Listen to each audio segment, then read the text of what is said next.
Hey, hey, hey! Heads up, bitches. Welcome to another episode of Cut the Shit. I am Christian Tucker, giving you just another idiot's view of the world. I will be ranting and raving about this week's crap that has caught my attention for its stupidity or its uniqueness or its newsworthiness, or at least what I deem newsworthy anyways. As always, don't forget to catch us on the web at www.cuttheshitalready.com. There you will find links to hit to subscribe to our podcast. Also, you'll find a link to Twitter. Our Twitter handle is at PLZCutTheShit, as well as Facebook. You can go to www.facebook.com/cuttheshitalready/. Got something good to say or pass along? Do it at any of these locations.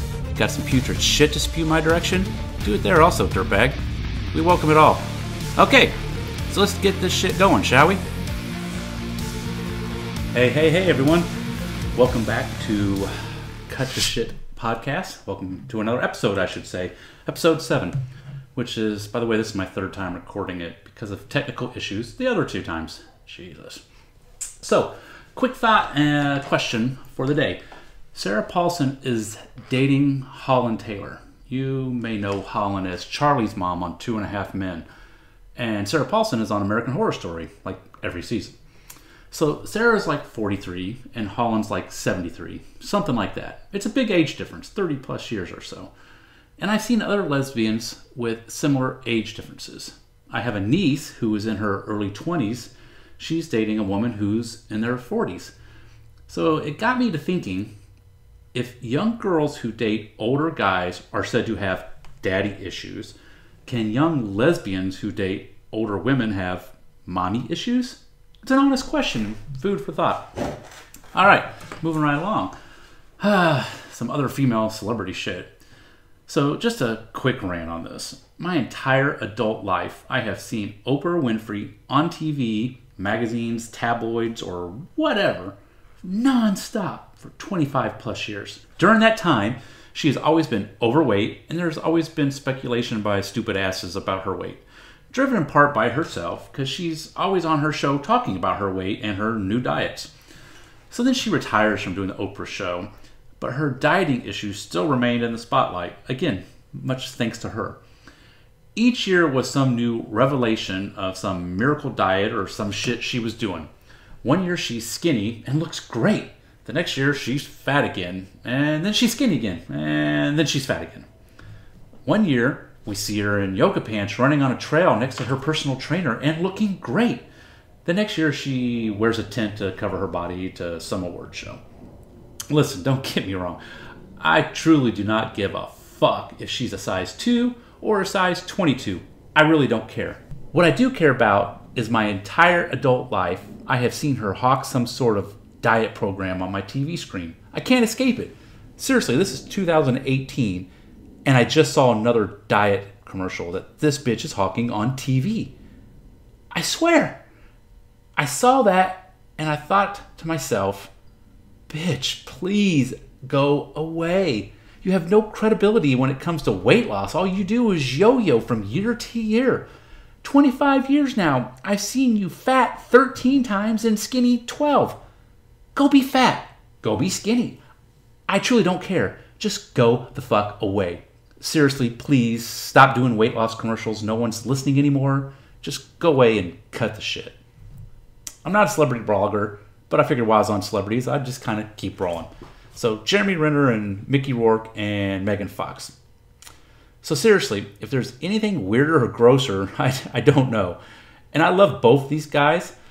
Speaking of Jeremy Renner and Mickey Rourke. But I also have a hang up with Megan Fox thumbs and other women who have thumbs like her. They kind of freak me out. But now that I've seen those guys' fingernails, I know there's something worse. So, first off, the medical term for Megan Fox's ever so slightly misshapen thumb is brachydactyly, something of that nature, which is basically a fancy word for a clubbed thumb. So, let me just show you pictures of her thumb so you kind of see what I'm talking about here. Isn't that a beautiful picture of her hand up against her face? But oh my goodness, what the hell is this? That thumb just throws it completely off, and that's all you want to stare at when you look at her. Here's an enhanced version of that photo, and it's just, it kind of creeps me out, man. Here's another picture of her. And I hate to say it, but that nail, maybe we should trim the nail. That makes it look just even creepier for some reason.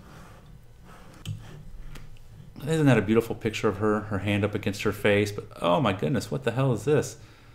That thumb just throws it completely off. And that's all you want to stare at when you look at her. Here's an enhanced version of that photo. And it's just, it kind of creeps me out, man. Here's another picture of her. And I hate to say it, but that nail, maybe we should trim the nail. That makes it look just even creepier for some reason. We'll save that for here in a second. So you might be wondering, how did I even notice this? What the hell? So I first noticed her thumbs in the very first Transformer movie. That's when I was kind of introduced to Megan Fox, and I fell in love with her. She was hotter than snot. Let's not even disagree about that. But my wife was stunned that, one, I noticed them, and two, how I was revolted by them. Whatever. Call me Shallow Hal. We all have our thing. But now I have moved on to Jeremy Renner and Mickey Rourke's fingernails. I've always been creeped out by Mickey's Satan-like nails all the way back to Angel Heart. But then Jeremy Renner came along and put him to shame, I gotta be honest. So here's a quick medical description of what these men's nails do or whatever. It's called clubbing. Again, interesting. Clubbing refers to nails with increased longitudinal curvature and loss of angle between the nail bed and the fold, thickening of the finger ends and fluctuating of nail beds. So I guess it's like a possible marker of internal disease such as COPD or carcinoma of the lung. Maybe they should get those things looked at. It's also kind of, it runs in the family apparently. So let's take a look at a few of the pictures so you can kind of see what I'm looking at. If you Google Jeremy Renner's fingernails, this is literally one of the first pictures that pulls up. Second, let's go ahead here and look at Mickey Rourke's fingernails. I mean, look at those things right there. If you kept them trimmed, maybe they wouldn't be so bad. I don't know, but they're pretty nasty. And there's another picture. It's not as good. Again, poor Mickey. He's looking like a bag of hammered assholes ever since all of his botched stuff. And don't get me wrong, I am not hating on Mickey Rourke. He is a childhood idol. In my teens and early 20s, I wanted to be this guy like nobody's business. But the facts are the facts, and he's got some gnarly nails. I know, I'm sorry, guys. I sound like the biggest prick in the world by pointing these things out. It doesn't change the fact that they have them and that it's disturbing. But when I see them now, I watch their hands the entire time and not their performance. So, you know, many women love nice hands on a man. My first thought is, would a woman feel creeped out letting him insert those fingers into her? You know what I'm saying? Would she suck on his fingers or let him touch her face? I don't know, man. But hey, what do I know? What I would say to people with fingernails like this is cut the shit. No, truly, cut the shit. Keep those fuckers trimmed and manicured. Again, look at this picture of Jeremy Renner. They're dirty. They need manicure. We already know Mickey's needs some manicuring done. And they're dirty as well. So what the hell? It just goes to show, even the sexiest of Hollywood stars are not perfect, and you shouldn't let a perceived flaw keep you from pursuing your dreams. Now let's get to one more celebrity thing. And I'll be honest with you, I despise this guy. Mark Ruffalo. He's an idiot, but that's another day. So recently, they had that Alabama special election where that alleged pedophile, Roy Moore, lost to the Democrat, which, by the way, I'm not going to get into. Dead and long gone, that subject. But Mark Ruffalo sent out a tweet that read, "Love and decency prevails. Thank you, Alabama." Here's the kicker, guys. Ready? "The black folks saved the day. They should get priority seating at the table." What the fuck? I mean, what the fuck, Mark? Black folks? Not black voters or black citizens, mind you, but black folks. What a condescending douchebag. If Trump or anybody else had said that, everyone would scream racist, and you know it's fucking true. And priority seating at the table, there's so much wrong with that. First off, he says it as if they have no seat at the table currently. He says it like because black folks voted, they can now sit at the table as a reward. He sounds like a slave owner trying to embrace the changing world around him after the emancipation. He really has no idea what he sounds like, does he? Again, he sounds like he might have said, if Roy Moore had won, black folks, you didn't do your duty and get out and vote, so you must stay relegated to the barn as your punishment and a hard lesson learned. No seat at the table for you, not this year anyway. Sorry. Maybe 4 years from now, you can redeem yourself, black folks. What the fuck, Mark? You're a fucking idiot. You don't need to be talking or tweeting. You're worse than Trump when it comes to that.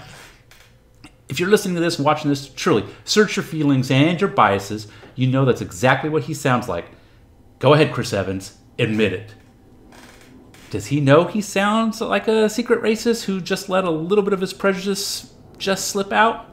Mark Ruffalo, cut the shit. You don't give one fuck about the people of Alabama, white or black or any other color. And you proved it by using the term black folks. It's not 1950 segregated fucking shit. All right, moving along. I love Bono. I don't love Bono. I love U2. I like Bono. So this is for all you hipster-sensitive crybaby bitches out there. Recently, Bono of U2 gave an interview, and in it, he spoke of rock and roll and rage and how it's become too girly. He went on to explain, rage is at the heart of it. Some great rock and roll tends to have that, which is why The Who were such a great band, or Pearl Jam, or Eddie has that rage. Many took it to mean he thought there were too many women in rock and roll. What? You trouble-making, instigating pieces of fucking shit who read into every little thing and try to blow it up. He never once mentioned women or ladies in rock and roll. He said rock and roll has become girly. If you want to take exception with him using the word girly, fine. But do you know what that means? Again, he's using it as in soft, sissified, full of boys in the footy pajamas making music with a cup of hot cocoa in the hands. You stupid-ass crybaby motherfuckers, he's speaking about you. If his remarks offended you, then you are exactly the people he's referring to in rock being girly and not manly. He's right, All the new alternative music is good. Don't get me wrong. I listen to a ton of it. But there is no heart, there's no soul, there's no rage. There are exceptions, and there are groups that have a song or two that may incorporate those elements, but not their overall body of work. Where's the Guns N' Roses of today? Rage Against the Machine, The Cult, Metallica, Alice in Chains, Nirvana, Billy Idol, hell, even Blink-182 and the Deftones. Instead, we get, and by the way, I like their music, but it's not rock and roll. It's definitely not rage. Alt J, Arctic Monkeys, Atlas Genius, Imagine Dragons, Bad Sons, Cage the Elephant, Cold War Kids, Fits and the Tantrums, Foals, Glass Animal, Group Love, and yes, I have all that on my iTunes library. I like their music. But it is the music Bono is speaking of. He didn't say it was bad, just that there's too much of it and not enough Eddie Vedder and The Who to fill in the gaps. So, you millennial princesses crying over his misogynistic comments that were not misogynistic at all, cut the shit. One more thing. I was reading an article from the New Yorker. I know. I don't look like a guy who reads the New Yorker. And I don't. It was a review of the Netflix movie Bright with Will Smith and Joel Edgerton. When I first saw the previews, I couldn't wait to see it. So in the very first line, the author of this said article states, they find new kinds of awful and do so in the movie's very first sequence. He was speaking of the director and writer. So before I go any further, I guess, a little bit about the movie. It takes place in what appears to be current-day Los Angeles, but there's a twist. There's elves, orcs, and fairies in this version of our world. Some sort of parallel universe or some shit. They never really explain, and I don't really give a fuck. No one is watching this movie looking for realism of Training Day or some shit. People were drawn to it for this fantasy meets reality world part of it. It's an interesting spin, and we want to see how it delivers. My take, it was good, a tad silly, and at times you had to suspend disbelief to enjoy the movie. But isn't that what movies are for? Especially fantasy movies? Taking us away and enjoying things that aren't real or couldn't happen and forgetting the outside world during that moment while you're watching the movie. So when movie review asshats like Richard Brody get on and spend the entire article trashing a movie like this, I think maybe you should be at an art house watching and reviewing movies like Sideways or Steel Magnolias or some shit. Seriously, dude. Sci-fi, fantasy, and fiction, they're not your bag, baby. That's an Austin Powers reference. He wouldn't get that. At one point at the beginning, Will Smith kills a fairy that flies around his house being a nuisance, and he kills it and says out loud, "Fairy lies don't matter today." It was a funny line. This writer acted as if it was the worst thing ever uttered in modern history. He comes across as an elitist douchebag from hell. He even tries to tie into the word fairy by saying, and I quote, "the double mockery of Black Lives Matter and the casual tossing around of an anti-gay slur." What? Wait a minute. Is he trying to say that using the word fairy to describe a fairy is, wink wink, anti-gay? I mean, really? You pompous fucking asshole. I guarantee no one thought that. I didn't. Not even gays or drag queens or anyone associated with the LGBT community. Only you, Mr. Brody, who thinks he is so enlightened and catches all those types of slights even when the rest of us don't. Thank God we have you to point these injustices out to us feeble-minded idiots. Thank you, and fuck you, Mr. Brody. So he then goes on to say, they all seem to have taken a course in African American studies from Fox News University, which tells you where he's coming from right off the bat. And he goes on to point out what he deems to be all the racist rhetoric in the movie and racist stereotypes. Okay, first off, shut the fuck up. Second, Will Smith is the star. Do you think he would do the movie if he thought it was racist? Are you that big of an idiot, Mr. Brody? Third, LA does have gangs, you fucktard. Black gangs, Mexican gangs, Oriental gangs. So showcasing some black guys hanging out as if they are in a gang in the hood is actually realistic and not racist. And there's been lots of movies based off of just that premise. The orcs are also in gangs. Because they appear to be of a lower class than humans and elves, it's a fantasy world, by the way, but he bemoans the way the orcs are portrayed, as if they're a real race or something. This entire article and this guy are literally just a bag of smashed assholes and nothing more. He needs to write about the horse races, the wine parties, and the who's who in New York or LA, and leave the entertainment to people who like to be entertained and know what it is. Richard Brody, gotta be quite honest with you, is an asshat, and he needs a new line of work. Until then, Richard, cut the shit. Now a feel-good celebrity thing. Boy, this cigar is really smoking now. Has anyone watched the NBC show Better Late Than Never? It stars Henry Winkler, Terry Bradshaw, William Shatner, and George Foreman. I love the show. For those who haven't seen it, here's a rundown of it. Four over-the-hill men travel to foreign countries and experience life and all the country has to offer for the very first time in their lives. Season 1 was like in Southeast Asia, and Season 2 is currently taking place in Europe. 1, I love to travel and see new things. So based on that, I love it. I'm sold. I'm all in. I love seeing new cultures and how people live. But what really draws you in is the relationship of these four men and watching them experience new things and the camaraderie of it all. Experience everything for the first time in their lives. I am now 46. It got me to thinking about my past friendships. They were good and fun, but immature and not fulfilling in a way you would expect, or more to the point that I see on the show. These four men enjoy each other's company. They talk about interesting things and have a mutual respect for each other and their opinions. In my 30s, I had a group of 4 or so guys that we hung out and did things with, but it always revolved around drinking and sports and watching our kids play or what have you. Now that I'm 46 and my kids are grown, for the most part, I have a 19-year-old son and a 24-year-old daughter, I long for a more mature, meaningful friendship with some guys, like these 4 guys. I watch the show and I think to myself, I would love to be there with them, even though they're 20 years older than me. In Shatner's case, he's like 40 years older than me. No shit, he's like 86. So, men my age that have the same experience as me, same beliefs as me, and likes as me, I would love to have that.